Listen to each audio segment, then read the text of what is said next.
than this place I'm living. Sing, how far is heaven? And I just got to have some faith and just keep on giving. How far is heaven? Lord, can you tell me? How far is heaven? I just gotta know right now. How far is heaven? Lord, can you tell me? How far is heaven? I just gotta know how far. Good singing. Well, that's supposed to go along with the talk title today. You know? It just wasn't a random song we pulled out.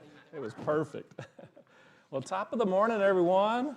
Happy Sunday to you. Always glad to be here on Sunday morning with my tribe, my peeps, my family. I'm going to read from Psalms to start off this morning, 139 verses 7 through 14. Where can I go from your spirit? Where can I flee from your presence? If I go up to the heavens, you are there. If I make my bed in the depths, you are there. If I rise on the wings of the dawn, if I settle on the far side of the sea, even there your hand will guide me. Your right hand will hold me fast. And if I say, surely the darkness will hide me and the light become night around me, even the darkness will not be dark to you. The night will shine like the day, for darkness is as light to you. For you created my inmost being. You knit me together in my mother's womb. I praise you because I am fearfully and wonderfully made.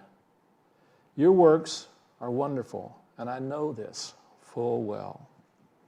One of my favorite Psalms. Where can I go from your spirit? I've been thinking about the idea of heaven and hell. It seems like you can't talk a little bit about heaven unless you also talk about what we think is something other than that. So I've been really kind of thinking about and praying about what, and kind of getting some different little messages through the week about this whole idea of heaven and hell and what that really implies and what it really means and what it's trying to show us in our lives. And came across a wonderful quote from Mark Twain. He said, I don't like to commit myself about heaven or hell. You see, I have friends in both places. And then Give 'em Hell Harry Truman, he once said, I never actually give them hell. I just tell them the truth and they think it's hell. I like that one too. Well, one of the things that we are really about in Unity, we're really looking at these ideas and that we've been taught and learned from different scriptures to recognize that there's some symbolism and they're really more metaphorical in many ways in our lives. And so in Unity, we don't really hold that hell is a place that you go to when you die. I know a lot of people have challenges with that because there's a lot of people who are really invested in making sure that certain people wind up someplace other than themselves, of course, if you know what I mean. And so there are people who really tend to be very invested in this idea that there is a place that you go when you die called hell, and one that you die when you die, that there's a place that you go that's called heaven. But in Unity, we have a little different awareness and a little different understanding. You see, in Scripture, the word that was primarily used by Jesus as the word hell was the word Gehenna, which is the Valley of Hinnom. And actually, the Valley of Hinnom is a garbage dump outside the city of Jerusalem. Were you aware of that? And it had fires burning constantly, and they say it really, really didn't smell very good. It was a pretty bad smelling place, and it really was considered, but it was actually considered a place where they basically cleaned up the trash of the city. They incinerated it. And the symbolism of that, of course, is that the fires are actually a purification. They basically burned up all of the trash in the city in order to purify it, in order to make sure that it didn't continue to create disease and discomfort for sure. And so he was really talking about a metaphorical awareness or an understanding of not a place, but a process, really, you might say. It's a process of transformation. Sometimes, I don't know if you guys notice this, but sometimes when we go through transformation, there's this little ego voice inside of us that doesn't really care much for it. That really kind of likes things, kind of likes the status quo. Kind of likes, one of the things I learned some time ago is that ultimately the status is never quo. That there always is change going on, but there's a part of us that tends to resist that change. It tends to resist transformation in many ways because there's a part of us that really holds on to our way of thinking, our way of being, our way of acting, our way of living, and we kind of get hooked on those things. We get addicted to them in many ways. So most of our ideas of hell and the devil are not really about this idea of transformation. Through our culture, we've actually incorporated a lot of thoughts and ideas that really didn't come from Scripture. Most of them actually came from Dante's Inferno, from Milton's Paradise Lost, and other great literary works of imagination that were trying to, even in their own metaphorical way, give us some idea or some understanding about heaven and hell. But they were the symbolism and the images that we oftentimes have about heaven and hell and Satan and all that really are more from a literary perspective, and they're not really necessarily from Scripture. They're basically based upon someone's imagination about what that might be like. The ideas of heaven and hell, this great conflict between God and Satan, came out of an ancient pagan religion called Zoroastrianism. It really was Zoroastrianism. It's easy for me to say, right? Zoroastrianism.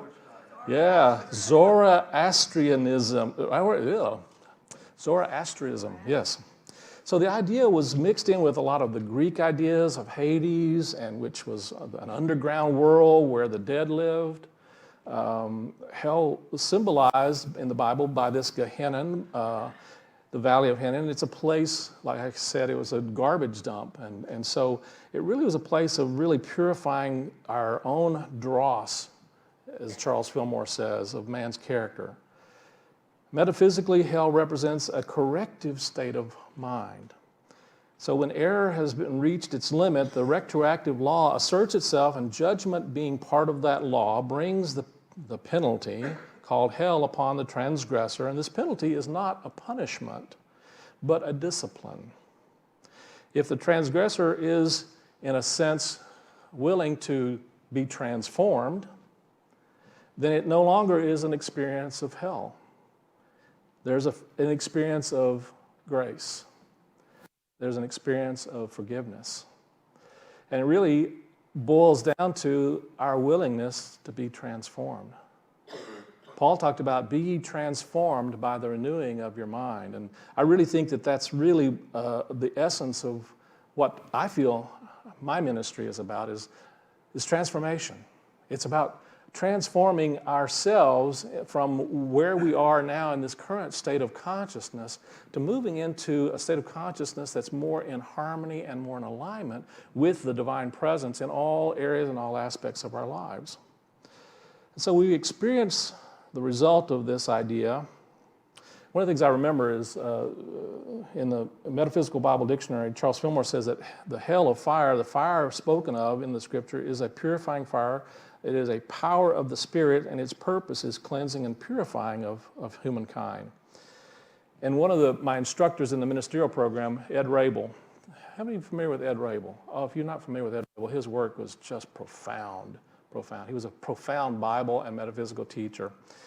And one of the things that really stuck with me when we were looking at the metaphysics of the idea of hell is that he had a really powerful definition of what hell was.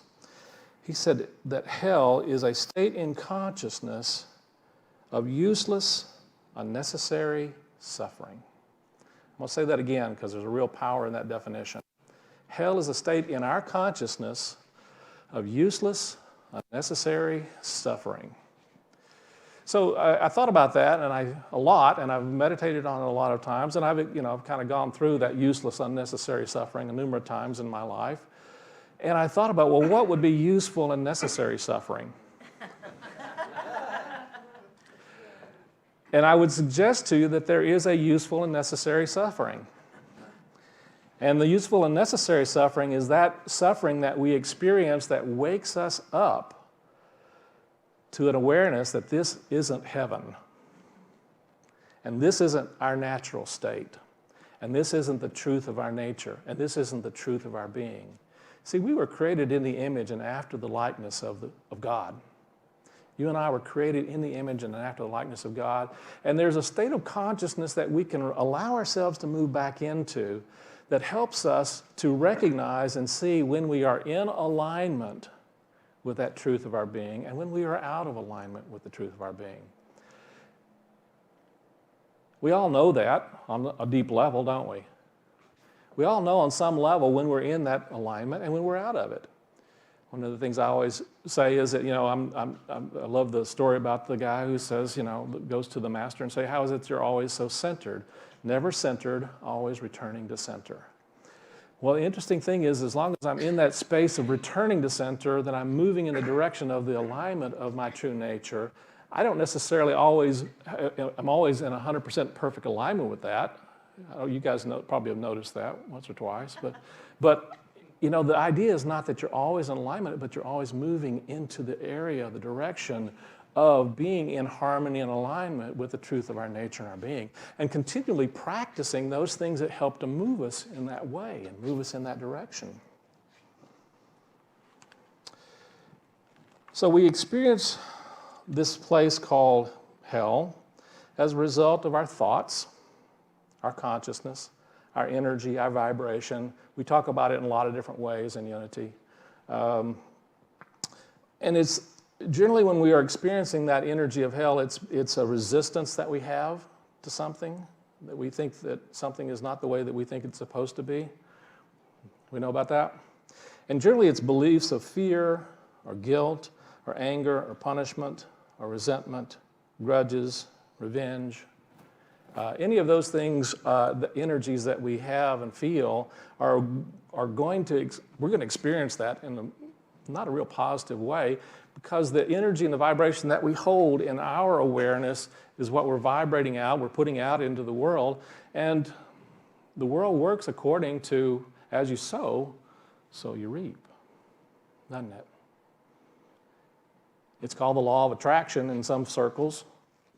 There is a law of attraction. Interestingly enough, I think there's also a law of repulsion. And so sometimes when we're trying to bring more of an experience of heaven into our awareness, what we're actually doing is spending a lot of time and energy trying to climb our way out of hell. We're trying to resist against what is. We're trying to resist against the pain, the suffering, the hurt. And I'm going to suggest to you that one of the easiest ways to move out of the pain and the suffering and the hurt that we call hell is, one, first to acknowledge that you're in pain, that you're feeling hurt, that you are experiencing that. But the important thing is to recognize that that's not the essence and truth of who you are. And the second piece of that is recognize that that's not the place that you're staying, but you're moving your awareness and your energy back into an alignment with your amazing and wonderful light and spirit, the Spirit of God. In Unity, we call it the Christ. We call it the Christ in you. Paul said, Christ in you, your hope of glory. And so our work is not that we're always going to be in that consciousness of the Christ, but we're always moving in the direction of experiencing the fullness of that in some form, in some way, and taking steps in that direction. A lot of talk is about hell is really a lot about this idea of the judgment day. You guys get a lot of that when you were growing up, the judgment day, Well, interestingly enough, Jesus didn't talk about a judgment day. You realize that? He talked about in a day of judgment. And the word judgment he's really using there is in a day of discernment. And so what he's saying is when there's a time of discernment, and that discernment has to do with an awakening of our consciousness and our awareness. We experience an ability to discern more clearly in an awake state, an aware state. Eckhart Tolle talks about it, that's the purpose of our being here, and that's to wake up. That we're to wake up to our true nature and to our being, and to wake up to our times when we go unconscious and are not aware of our natural state and the truth of who and what we are. So, Charles Fillmore said, the great judgment day of Scripture indicates a time of separation between the true and the false, and there is no warrant for the belief that God sends man to an everlasting punishment. Modern interpreters of the Scriptures say that the hell of fire referred to by Jesus means simply a state of purification, of transformation. So we're here, I believe, to go through hell. In a real sense, that's what we're doing. I know it seems kind of strange, but if we're not involved in a way of transformation and we're not willing to allow ourselves to move through that transformation, then we are in the process of going through hell, aren't we? We're resisting the possibilities of a greater light, a greater good in our lives, and we experience that is in so many ways as hell. Billy Sunday once said, if there is no hell, a good many preachers are obtaining money under false pretenses. So I'm not going to tell you there's not a hell. The truth of the matter is, there is, but it's not a place that you go to when you die. It is a level of awareness or consciousness that where your energy is focused on separation, loss, lack, fear, doubt. It's a state of consciousness of useless, unnecessary suffering. Useless suffering is that suffering that we go through over and over and over again, doing the same thing over and over again, hoping that something's different is going to happen. You know, you've heard that as a definition of insanity. It's doing the same thing over and over again and thinking something different is going to happen. That's pretty useless, wouldn't you say? And yet we have these patterns that go on in our subconscious mind. And we tend to act and live and think and make decisions based upon past programming, past hurts, past pains. And when we get stuck in those patterns, we're in useless, unnecessary suffering. That doesn't make us bad. Don't get me wrong. It doesn't make you a bad person. Everybody's got them. We all got these little places where we get stuck. But the question really is not whether we are good or bad. The question is, do you want to stay there? Do you want to stay in those patterns? Do you want to continue to run that same program over and over again? Or do you want to move into a place where you're allowed to experience and see those in a way that allows them to come up for healing in your life? Sometimes we go through experiences that are there for the very purpose of showing us where we have patterns that are keeping us stuck. And we'll find ourselves confronted with circumstances and situations where we feel like we are, what are some, I don't know, just, we're feeling hurt, we're feeling angry, we're feeling frustrated, or we're feeling sad or depressed. Well, I'm going to suggest to you that often, this may sound a little woo-woo, but that's okay. I'm used to that. It's a Unity church, okay, right. Your feelings of sadness and hurt and depression existed before that thing that triggered it showed up. You understand what I'm saying? It was in consciousness before the experience out here happened. And the experience out here happened to show you what was going on inside of you. For some of you, that may be a little woo-woo. I don't know, but that's just kind of the way we're working here. We work on a spiritual, metaphysical level. We recognize our second principle, basically that our thoughts and our feelings create our reality and our experiences. Sometimes we don't like that very much. We resist it. We really want it to be something, them out there that's doing it to us, don't we? I know, I get in that place. I get in that place sometimes. How dare they? And then I have to kind of check myself and go, well, how dare me? What is it in me? I love the phrase from Eric Butterworth, what is in this from me? What's in this circumstance or situation from me?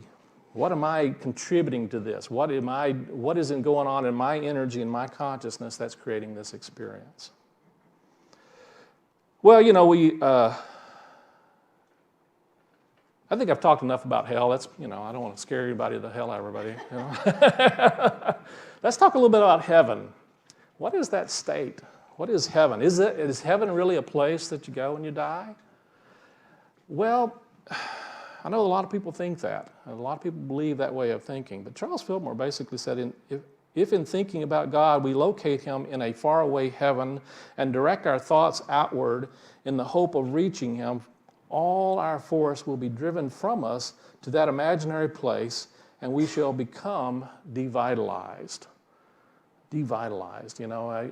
You hear me talk about these different vibrations and energies that are life-enhancing and those that are life-depleting. So if we're putting our energy on trying to experience the divine in some faraway place that happens after we die, we're not really aligning ourselves with an understanding of the presence of the divine in our lives here today. And that's a huge piece of what spirituality is about. I love this wonderful thing I saw on Facebook. Someone said, religion is for those people who are afraid of going to hell. And spirituality is for those people who have already been there and made a different choice. Speaks to me. Speaks to me. He also said in Keep It True Lent, it is only through the power vested in you that you can come into consciousness of anything. And so consciousness makes your heaven and it makes your hell. Consciousness makes your heaven and it makes your hell. Shakespeare said, there's nothing neither good or bad, but thinking makes it so. And so our work is to really pay attention to what's going on in our own energy and awareness and consciousness. Thomas Hardy once said, the main object of religion is not to get a man into heaven, but to get heaven into the man. And so that's, I think, a big piece of our work. I really think that a big piece of our work is to incorporate heaven into our own nature and being, and to move not only ourselves more into that energy and that state of heaven, but to also be instruments of allowing that energy of heaven to shine through us, and to be instruments of letting that heaven be brought into our world, into our physical experiences, into the earth, into the manifest realm.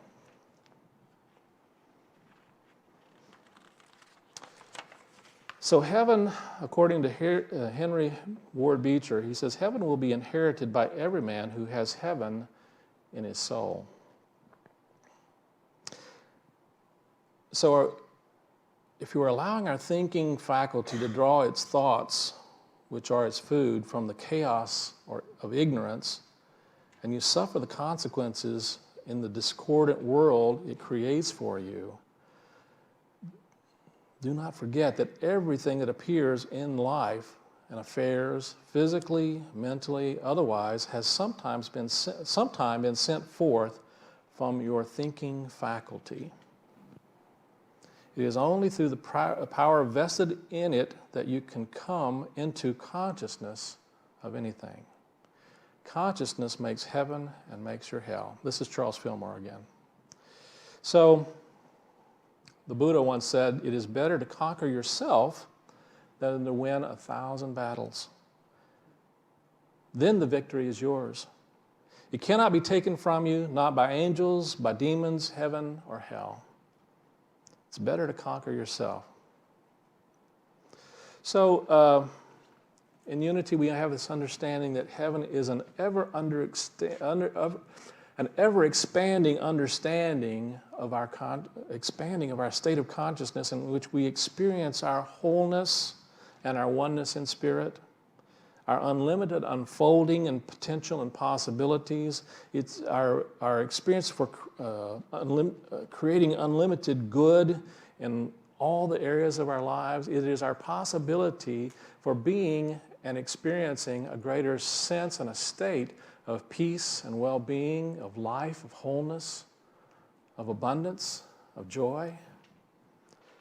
But that may seem like a lot of, it may seem like a bit of airy-fairy for a lot of people. I know that sometimes when people think about heaven, that it's some kind of an airy-fairy kind of state.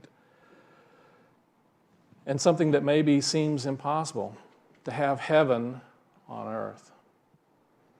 But I want to suggest to you, Robert Browning once said, but a man's reach should always exceed his grasp. Or what is heaven for? A man's reach should always exceed his grasp. A man or a woman should always exceed his grasp. So it is something that I think is for us to, it is something in our spiritual nature that we are being called to bring a greater sense and experience of that state of possibility, of benevolence, of good into ourselves and through ourselves out into our world. So I have a little exercise I want to ask you to do with me this day. So each of you should have a card and a pen. If you don't have one, raise your hand and our ushers will get you one. And so I'm going to ask you 3 questions, and I'm going to ask you to write down the answers to these 3 questions.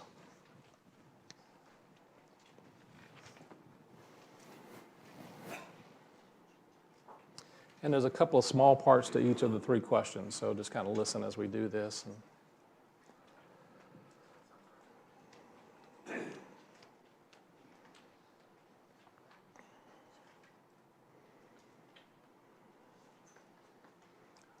Jackie, there's one over here. Yeah, sorry. Thank you. And there's one right here for Miss Dawn. And back in the back. Oh, good.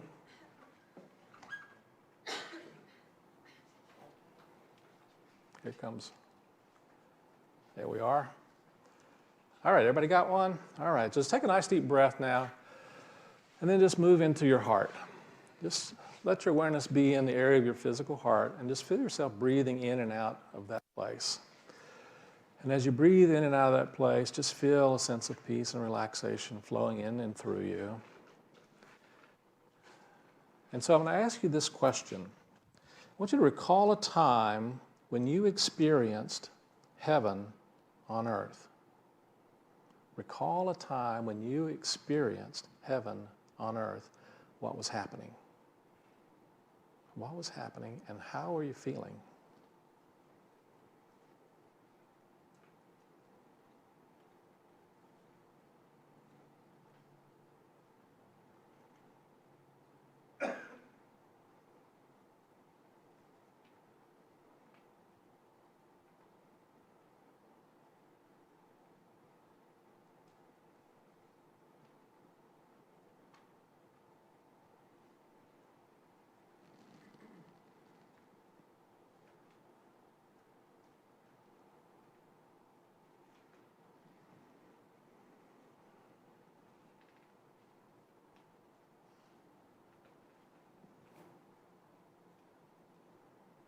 Recall a time when you experienced heaven on earth.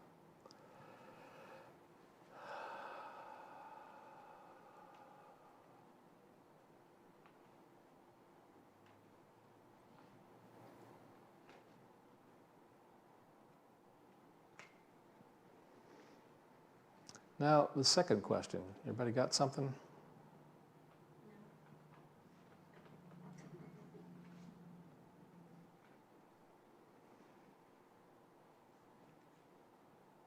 So the second question is this. Imagine that you have a magic wand, and with it you can create heaven on earth. What is heaven on earth for you? So you've got a magic wand, and you're waving it, and you are creating heaven on earth. What is that for you? What is heaven on earth for you?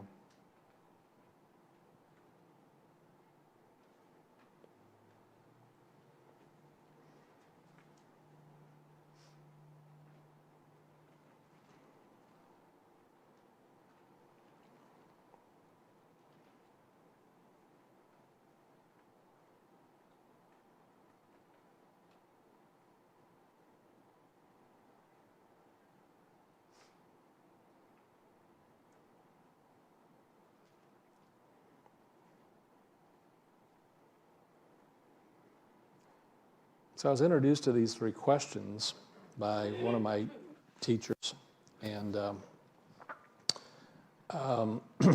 one of the things that they pointed out, this was actually from it's called Project for Heaven on Earth, and we'll talk a little bit more about it afterwards, and I'll ask the third question in just a moment. But one of the things that was pointed out is if you were able to write something down, then you know what heaven on earth is, at least for you.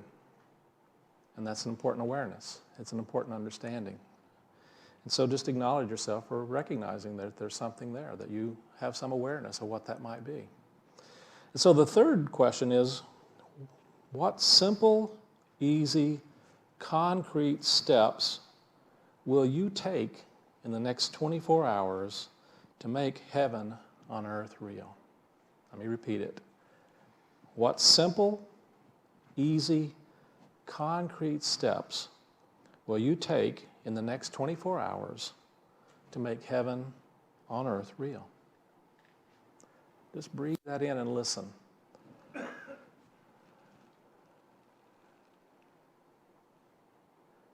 And I emphasize the words simple, easy, and concrete.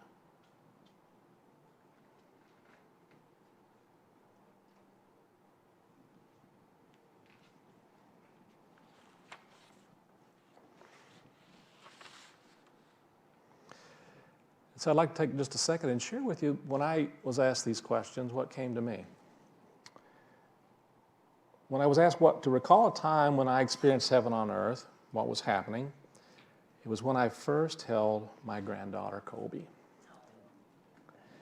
And I felt such love and awe for her, and she was such love herself, and such wonder and such joy. And I felt that energy. And so when I was asked the second question, imagine that you have a magic wand, and with this wand, you can have heaven on earth. What's heaven on earth for you?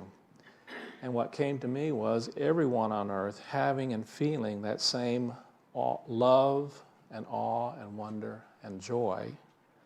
And for everyone, not only for themselves, but for everyone else. To me, that would be heaven on earth. And then when I was asked, what simple, easy, concrete steps will I take in the next 24 hours to make heaven on earth real for me, is I decided I was going to share this question each day with myself, and ask that question of myself, and also ask it of others, and share with one or more person what that is for me. And so I'd like to ask you if you'd be willing to take a second now and turn to somebody close to you, and would you be willing to share the answer to your three questions? It's a choice. Not everybody has to, but would encourage you to take a second now and share what came to you about those questions. Would you be willing to do that? Just find someone close to you that you feel comfortable, you feel like you'd like to share with. If you don't have somebody, feel free to raise your hand if you'd like to have somebody share it with.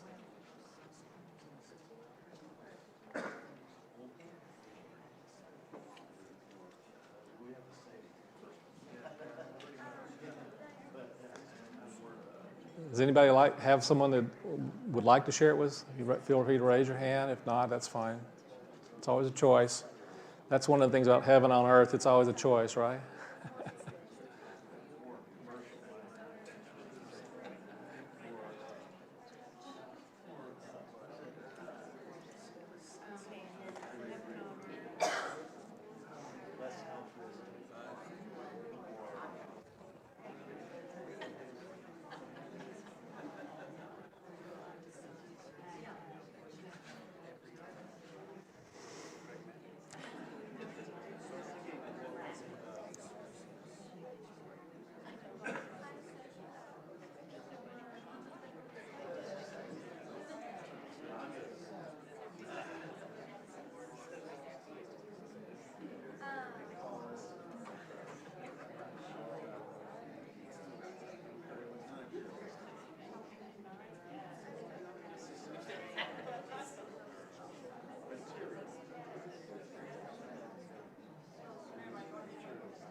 Let's take one more minute and then let's put a comma in it. We can do more sharing after service if we want to, but I'll give you one more minute and then we'll put a comma in it and we'll finish up after service.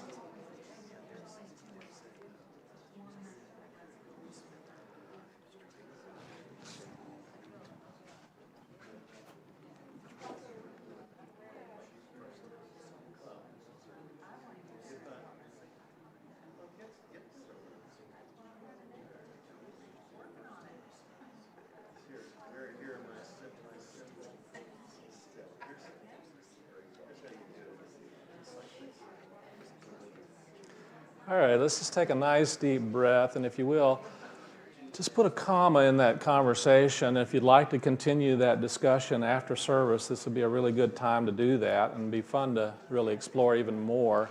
And so let's go ahead and have a time for our song and a music, and then we will move into our meditation time.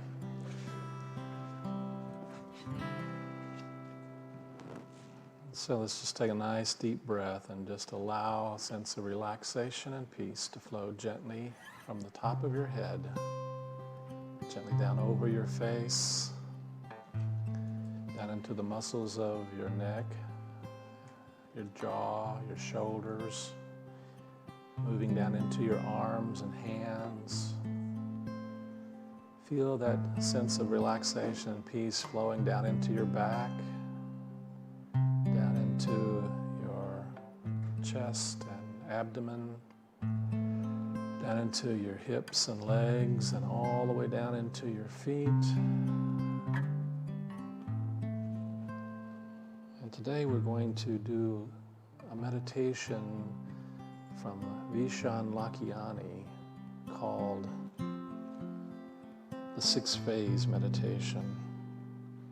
And so I invite you in your mind's eye to imagine and see the very top of your head a beautiful, brilliant, radiant light that is symbolic of compassion and love.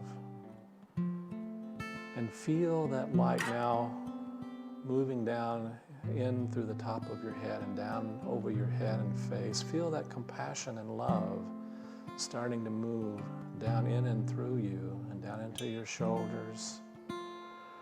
Feeling the energy of compassion and love moving down into your hips and your arms and your legs and every part of your being. Feel that compassion washing down through you, down into your legs and out into your feet and down into even the earth, and having compassion and love for our wonderful Mother Earth. And feel and see a radiant light of compassion and love expanding out from you to those around you. See them experiencing the intertwining of that compassion and love.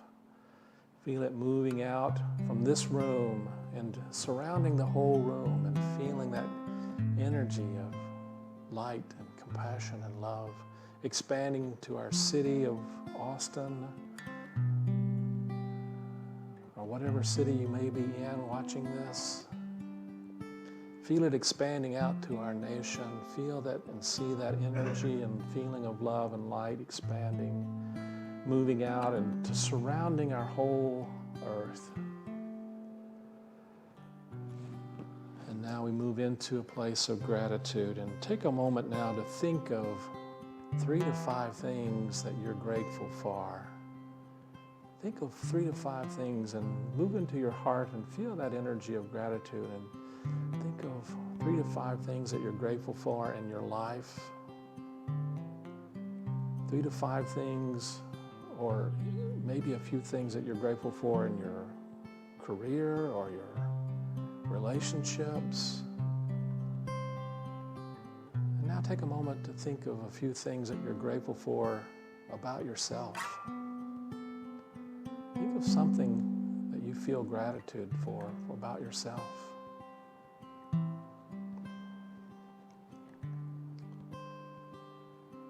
And now we move into an awareness of forgiveness. And If there's someone in your experience that you've had a challenge with or a conflict with, I invite you to just simply say right now at this time,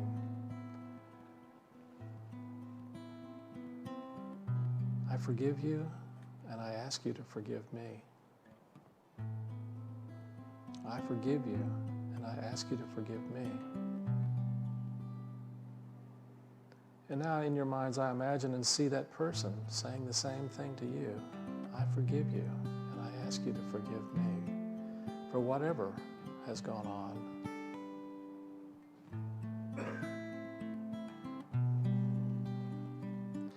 And now I invite you now to envision yourself 3 years out in the future and envision the kind of life and world that you want to be in, that you want to see and experience yourself in.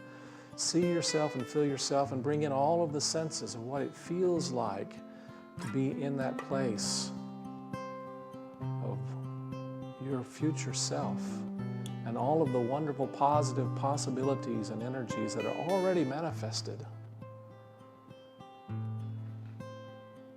Holding that vision of the greater possibilities of good, of your desires and your goals, and see them already accomplished, and see a greater good experienced and expressed, and feel the gratitude of that now. Feel what that feels like. And now imagine and see yourself with your perfect day. Imagine what your perfect day is like. You get up in the morning and maybe you brush your teeth or have your coffee, and just imagine whether you exercise or you do your meditation or what it would be a perfect day for you. Just imagine and feel what that feels like. Playing or reading or working on something that fills you with joy and passion, making a difference in whatever way you can that day. And then as you go through your day, see yourself now at the end of the day, just giving thanks for that wonderful day, and feel yourself now going and knowing that you're moving into a wonderful, deep sleep, restful, renewing sleep.